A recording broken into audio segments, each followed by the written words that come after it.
Bonsoir à tous, bienvenue à ce flash d'information. On commence tout de suite par le palais présidentiel où le chef de l'État, Alassane Ouattara, a reçu une délégation du FIGE, le Forum des inspections générales d'État d'Afrique et institutions assimilées. Le forum vient justement de tenir à Abidjan sa 6e assemblée générale ainsi que son 4e colloque.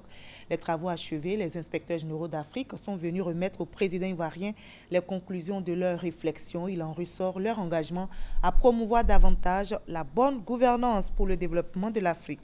Et justement après cette rencontre avec la délégation du FIGE conduite par l'inspecteur général d'État de Côte d'Ivoire, le chef de l'État s'est adressé à la presse. Nous l'écoutons.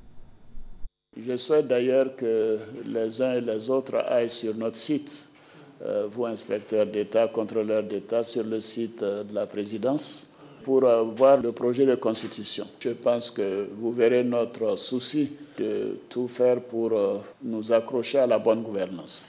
En réalité, la bonne gouvernance est le creuset de toute bonne politique économique, politique, sociale. S'il n'y a pas de bonne gouvernance, c'est une déperdition de ressources, c'est une perte de temps, c'est fondamentalement une situation qui ne peut pas aboutir à des résultats de la politique qui en réalité concerne l'amélioration du bien-être des populations. Bien évidemment, je voudrais vous féliciter pour la création de l'Institut de formation du FIGE. Et il faut que tous les pays, bien sûr, contribuent au bon fonctionnement et au financement de l'Institut. Nous ferons notre part, bien évidemment, surtout que le siège est ici.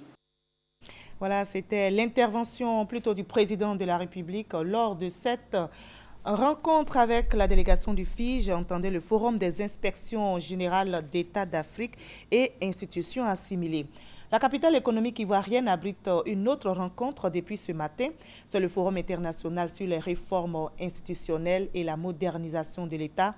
L'initiative est du ministère de la fonction publique et de la modernisation de l'administration publique et le secrétariat national au renforcement des capacités. L'enjeu de ce forum est d'évaluer les conditions de la réussite des réformes entreprises, échanger sur les bonnes pratiques en vue de moderniser l'État et surtout améliorer le fonctionnement des institutions.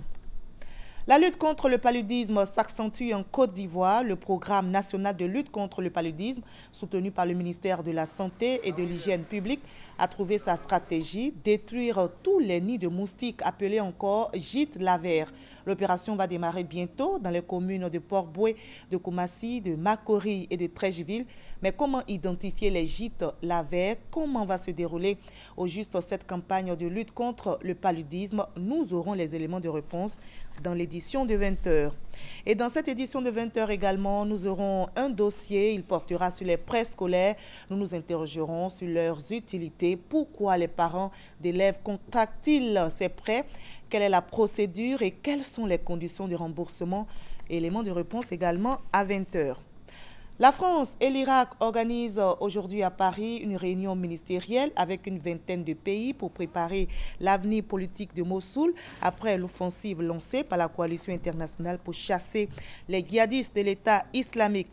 Il faut anticiper, préparer le jour d'après et la stabilisation de Mossoul après la bataille militaire, a déclaré donc Jean-Marc Ayrault, précisant que l'Iran, pays pourtant très influent dans le conflit irakien, n'a pas été invité. Je vous retrouve à 20h.